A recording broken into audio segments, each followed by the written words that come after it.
Refugees and host communities from Rhino and Imvepi refugee settlements have benefited in early childhood development education and graduation projects through the efforts of BRAC with funding from Conrad N. Hilton Foundation.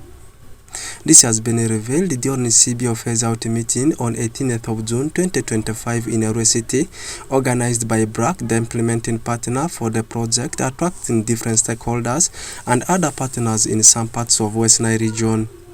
The project has been since 2022 and is expected to end in September 2025, hence reaching out to over 4,200 children, 700 households and 40 CBOs.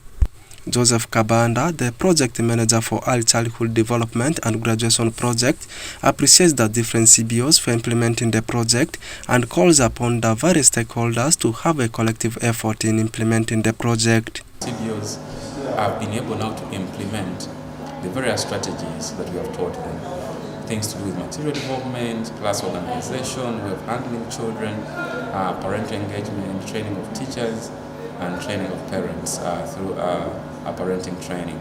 And right now we are seeing that it's really pleasing to see that most of the children that were just home during class time, right now they're at school.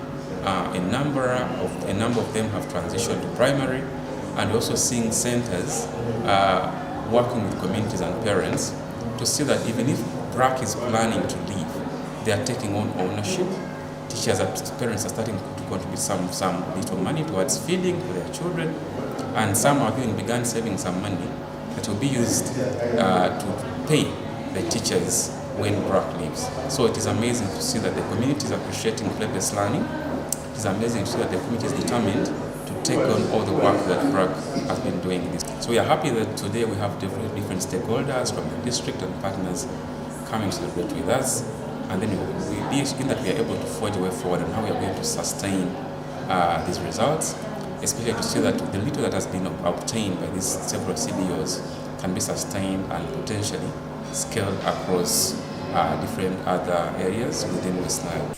Meanwhile, Saka Wilfred, LC5 chairman for Teregu district, recommends the beneficiaries for their success in the project, hence encourages the communities to embrace it. This SAT, as I said, I bought it from one of the beneficiaries at 50,000. So if a local community member can make SATs and is able to get 50,000 per day, that's already success.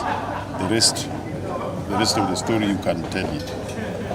Two, the capacity of CBOs that has been built, CBOs and refugee-led organizations, is a good step in the right direction, because that is the beginning of sustainability.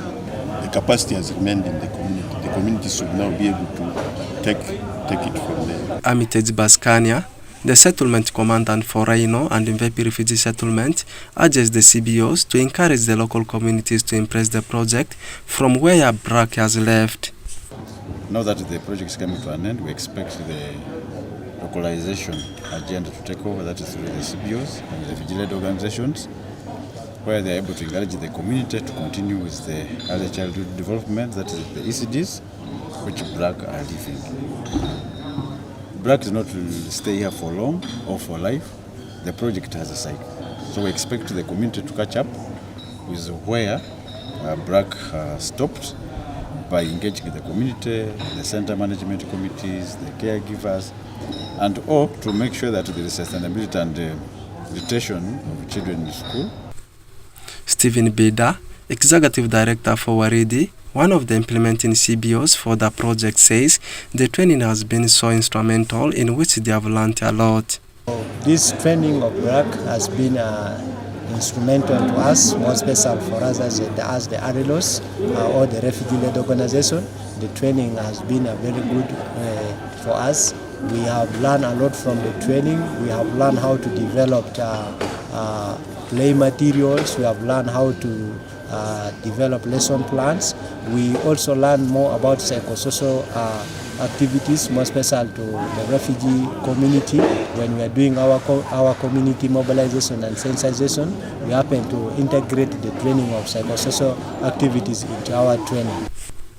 BRAC is one of the biggest non-governmental organizations in Uganda that focuses on prioritizing financial services and tackling poverty through various programs, particularly targeting women and those in rural and hard-to-reach areas, and have reached out to over 4,200 children, 700 households, and 40 CBOs in early childhood development and graduation project. Oraku Benson Pastore, compiling the story for West Nile Television Nilecast. Oraku Benson Pastore, compiling the story for West Nile Television Nilecast.